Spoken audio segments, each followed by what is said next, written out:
how do you get hair from this to this? So here's the dilemma. You're going to go on YouTube and you're going to look for how to fix messy hair. And all it's going to do is show you how to clean up edges. That's it. But how do you get rid of all of this? So this is clearly a wig. And we all know if we work with wigs, how difficult it is to smooth the hair and make it look perfect, especially because these are plastic wigs. So how do you get it to look like this? Now, here's a couple issues. If you duplicate your layer and you're in the mixer brush, and let's say you want to paint the hair because that's probably the only way that you're going to actually really smooth this hair. I'm going to go to my mixer brushes here. So in my mixer brush, I'm going to choose my wispy edges, which I'm sure many of you have already seen. Now this brush straight out of the gate is really good for painting hair. But what do you do if you don't want to necessarily paint the hair, if you want to maintain some hair texture and hair strokes? Well, this one is good, but if we really look at it, it's really going to paint it.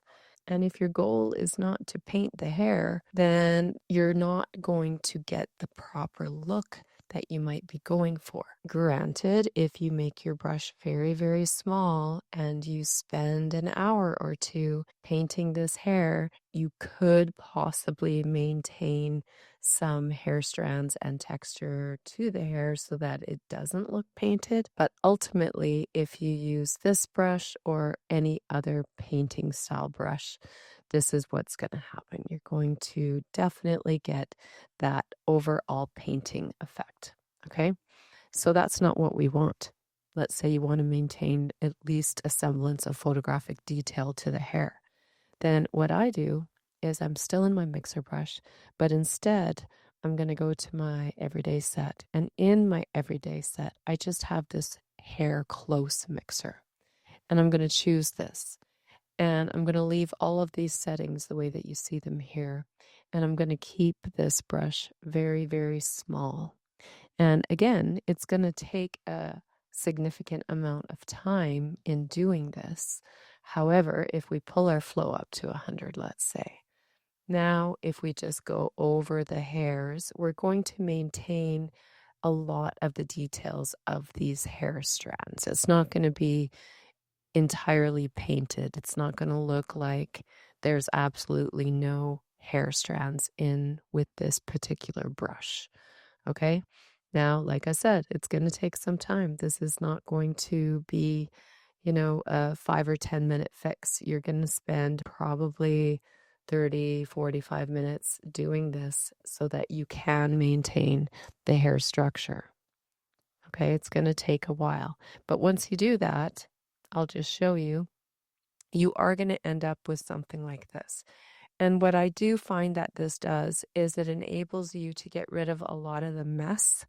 So if you take a look here, even though when you're zoomed in, it does have a painting look to it, you have essentially really just gotten rid of a lot of that mess.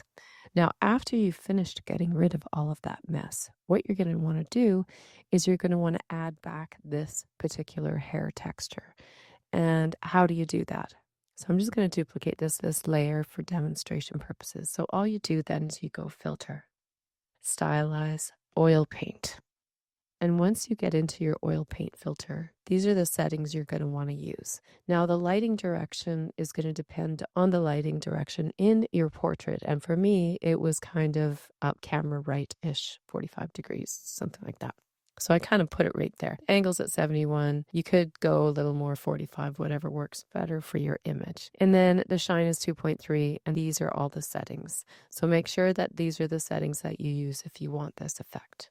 Okay, and then once you do that, you just click OK. Then all you're going to do is you're just going to add a mask and you're going to paint that on with a white brush. And then the next thing you're going to want to do is you're going to want to come in with that same brush, but the no tool brush version of it, and you're just going to want to paint in individual strands to add to your hair. And then you're going to end up with hair like this. And that's it. I hope this helps. I know that hair is always a royal pain in our booty, but this is the best thing that I have found that works for messy hair that maybe you want to maintain more of a hair structure to it and not have totally that painterly look.